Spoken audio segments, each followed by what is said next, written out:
Welcome, everyone, to The Great Relearning. I'm Dr. Rob Williams, the host of The Great Relearning podcast. And with us today in the Great Relearning room, we have the three Baldwin brothers, Michael and Philip and Ian. Gentlemen, welcome. Thanks. Good, thank you. It's so good to see you all. And let me frame up the Great Relearning with three overarching questions I think all of us are fond of. The first is, we're thinking about Homo sapiens, humans. The first question is, who are we? Who are we? Second question is, where have we come from? And the third question is, where might we be going? So with that, we want to have an open-ended conversation as we frame up the Great Relearning about what this initiative means to each of you.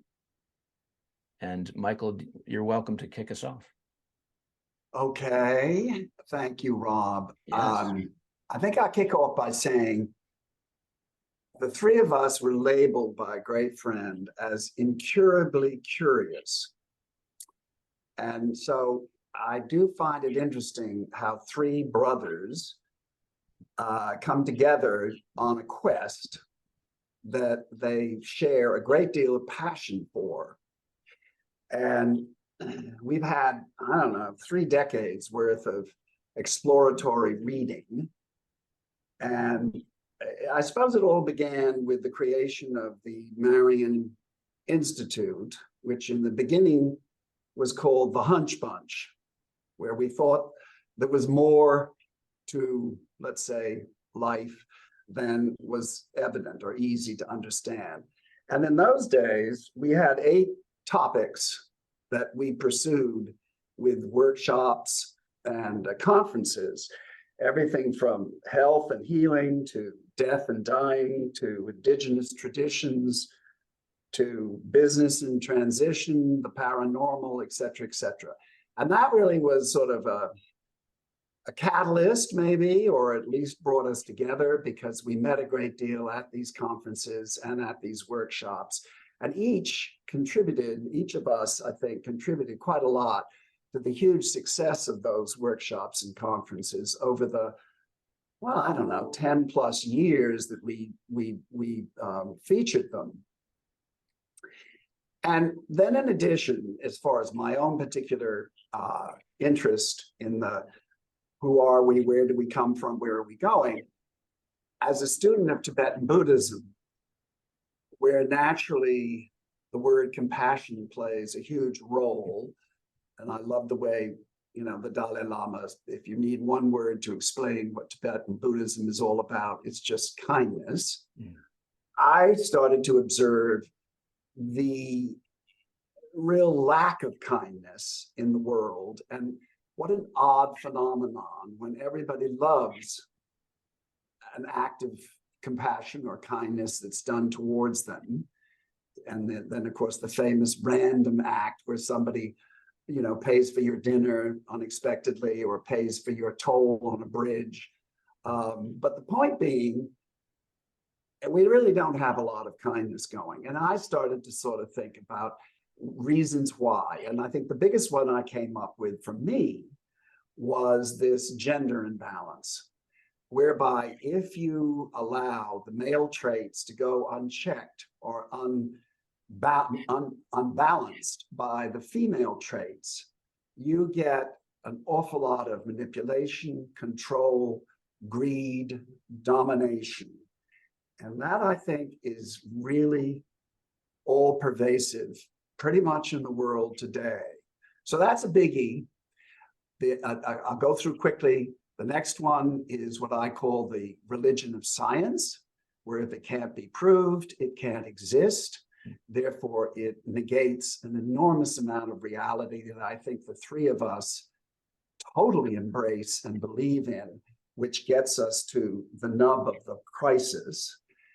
Then, of course, the domination of left brain over right brain, which is, as far as I think we're concerned, out of control. And finally, I would throw in the sort of tsunami of narcissism, which provokes or creates an enormous lack of empathy. So those are the four, and God knows there are more. And so in our reading, various authors and thinkers, a lot of this stuff seems to be bubbling up. And what I think our whole project is about in answering these three questions is this attempt to wake people up to the huge dilemma, the crisis that we exist in today, which is a crisis, I think we would all agree, very simply, of spirituality, the lack thereof. So that's how I come at it. And I'm not really answering those three questions, but I'm giving a little background as to where we are today. So that'll be it for me for the moment. Thank you, Michael. Philip. Hi. Hi. Well, I would have to say that I think I would like to start by saying I support everything Michael just said, and he said it very eloquently. All of those things are part of this project, and I think each one of us brothers has a certain, shall we say, inflection point or inflection points coming at the challenge of figuring out a little more about the truth of what's going on here in human society and human history, and the challenges that we face going into the future. And we don't have any of those problems, these discussions. Perhaps we can, through the sleuthing that we've done over all these years and the vast array of writers, of brilliant minds, and who have, some of them have spent their life's work researching stuff that most of us have known nothing about. And for me personally, over the last 30 years, I've ended up rewriting my whole understanding of the way the world works and where we come from. And no civilization did not begin in Sumer. And agriculture is not the be and all and end all of whatever civilization might be. And it's like peeling back an onion. You just can keep peeling and peeling and peeling, and you never quite get to whatever the full truth might be. But our father and our grandfather were both avid amateur historians, and I think they imbued some of that to their children. And our human civilization is vastly older than we pretend to think it is.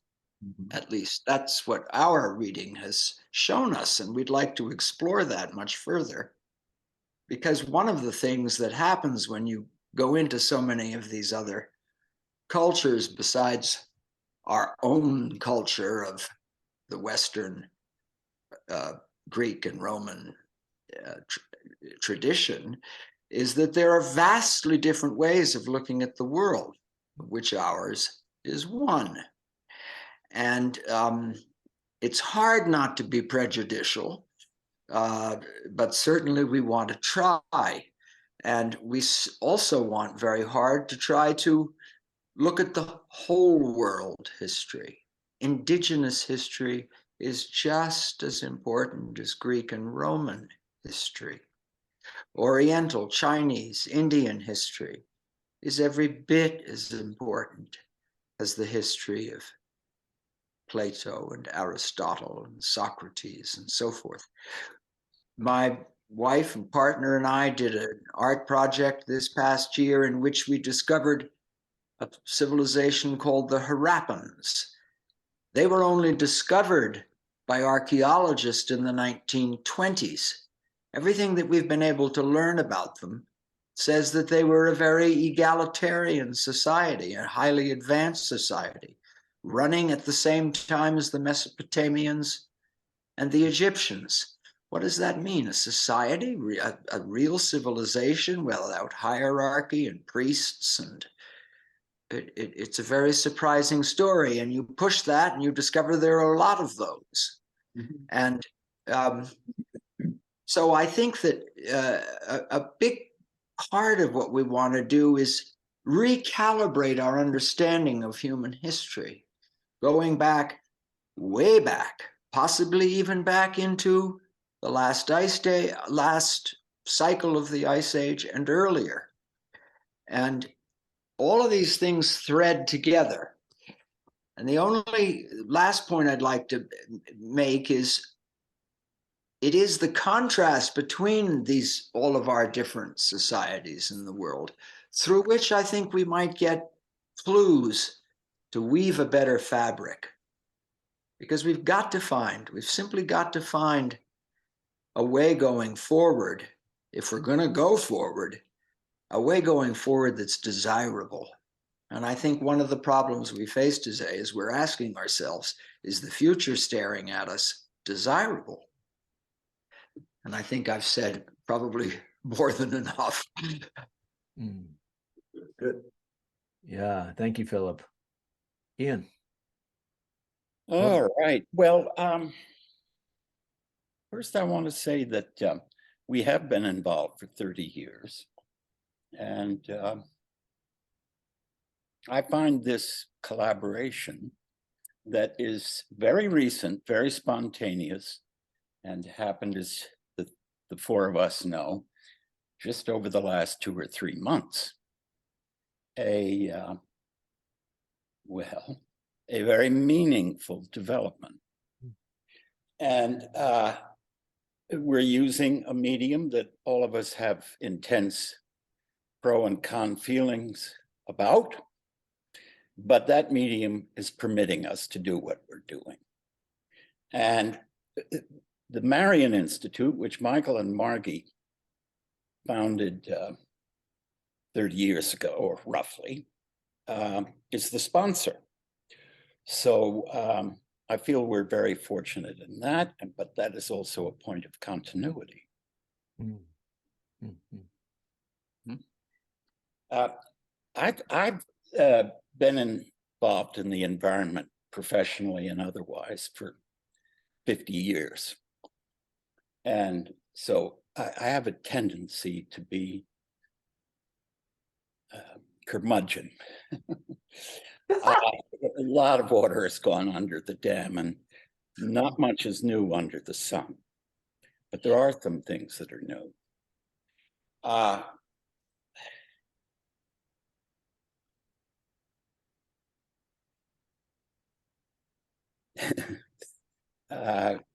Sorry for the hiatus here. I think that I like to think, I'm also thinking about what we're doing and giving people a sense about what we're doing.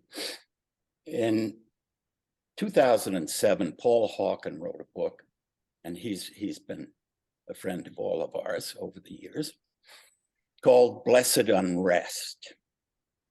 And the thesis, as I think everyone out there knows, is that there are awful things happening, but there are a lot of forces trying to change those things. And those forces are very small relative to the size of the overall beast. They form a long tail, mm-hmm. which is invisible.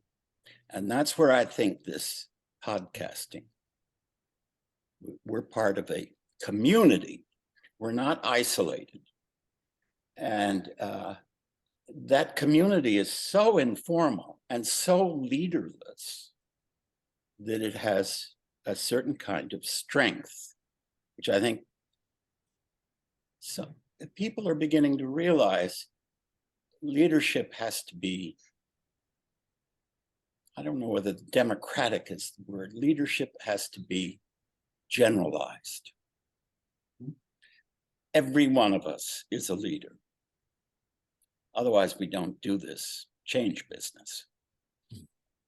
So with that said, I think Philip, pointing back to the prehistorical, and by prehistorical we mean, roughly speaking, pre-Sumer, because the myth is, and it is a myth, but it's a myth subscribed by most scientists, that civilization began with agriculture about 7,000 years ago. Maybe 8,000 or 9,000 years ago, doesn't matter. In fact, there's a lot of evidence building from a lot of different sources, including professional scientists, that possibly high levels of civilization existed before 12,000 BCE. So what's the point of worrying about that or thinking about that? The point is, it changes our perspective. And this goes to Michael's, I think, his fourth theme, narcissism. Because over the last several centuries, if not longer, the West has built up a head of steam that has it drunk on narcissism.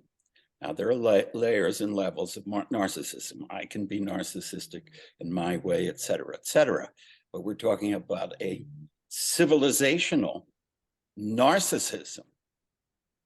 So that, for me, is the point in our actually long-term interest in the whole subject of, did humans achieve great things in the contemporary sense, literally thousands, possibly tens of thousands of years ago? And if it did and was destroyed, because it was destroyed, you know, can we have a little humility? So that's one thing I wanted to mention. And I do think maybe it's just the reading I've done in the last 4 or 5 weeks, but this whole business of left brain, right brain, and I do hope we'll have several people to talk about that, including Ian McGilchrist. And what Michael said as his first thing, the imbalance of the genders. Now, I don't take that literally, although it is literal. It is also metaphorical. So the feminine exists in all of us, and the masculine exists in all of us. And how do we balance them in ourselves? So it's not just, oh, he's a he. Let's forget about him. Or she's a she, she's perfect, more or less. We could digress there, and I'm not going to, but it's a complicated story. Anyway, that's also comes out of Michael's theme, and I think it's very relevant. As the brothers know, I am very obsessed, not obsessed, I'm very concerned about technology, because we've been ratcheting up the mountain, pursuing this dream that goes back to Thales and his student and friend Anaximander, and all the pre-Socratics on up through that great genius Aristotle.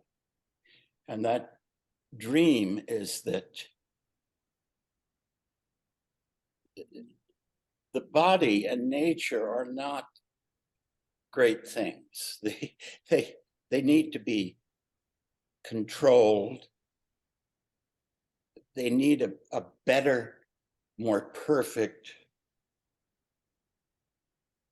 construction, creation.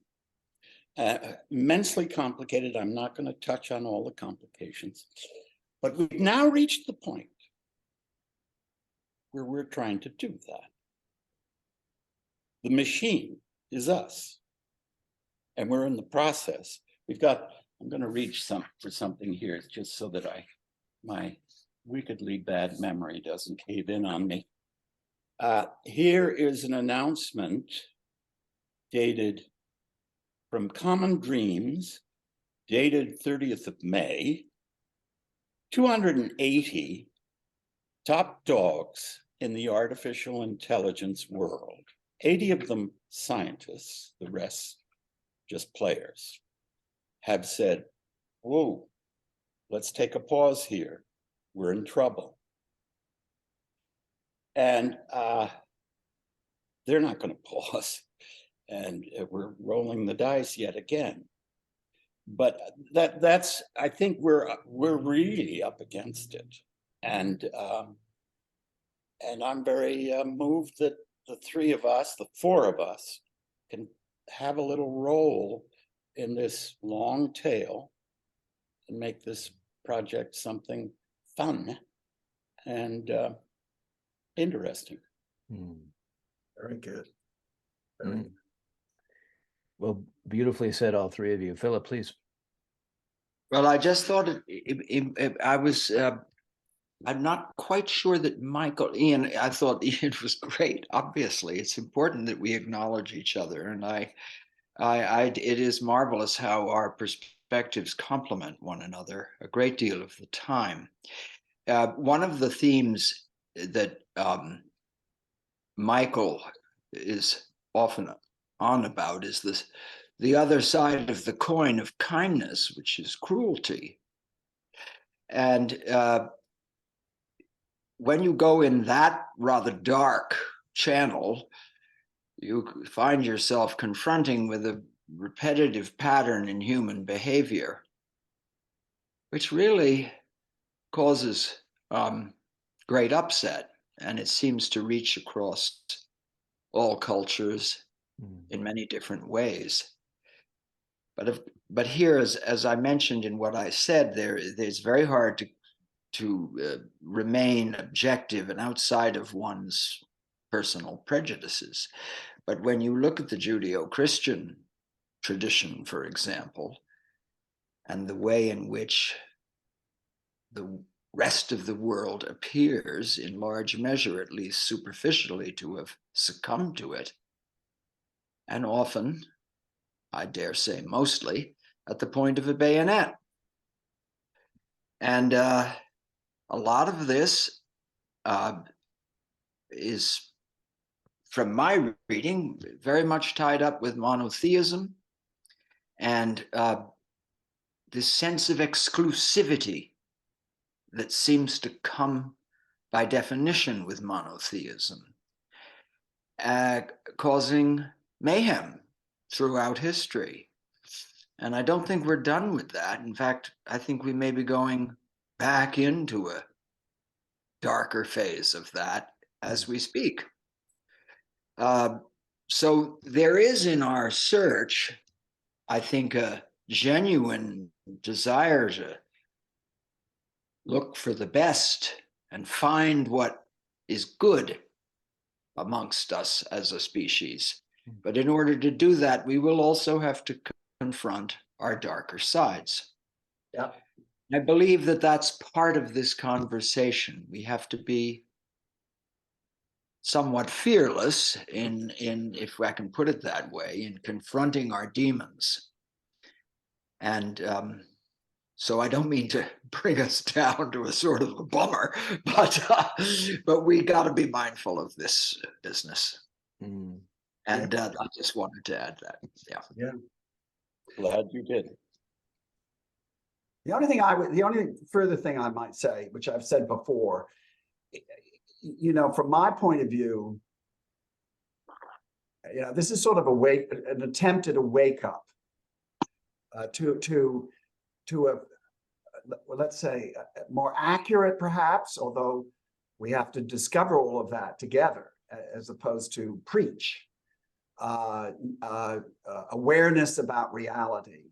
And I think that it's going to be tough. I think it's going to be very tough, because the way in which I perceive people to be today is pretty much, as I've said before, numb.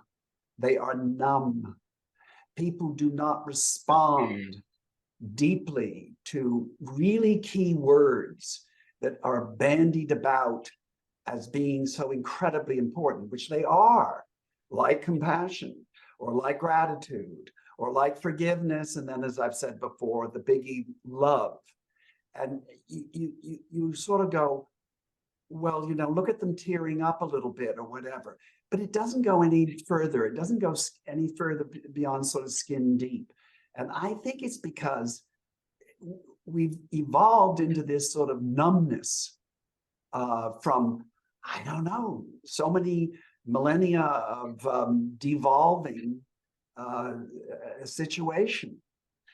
Anyway, I think it's a terribly important thing that we recognize how tough it's going to be too.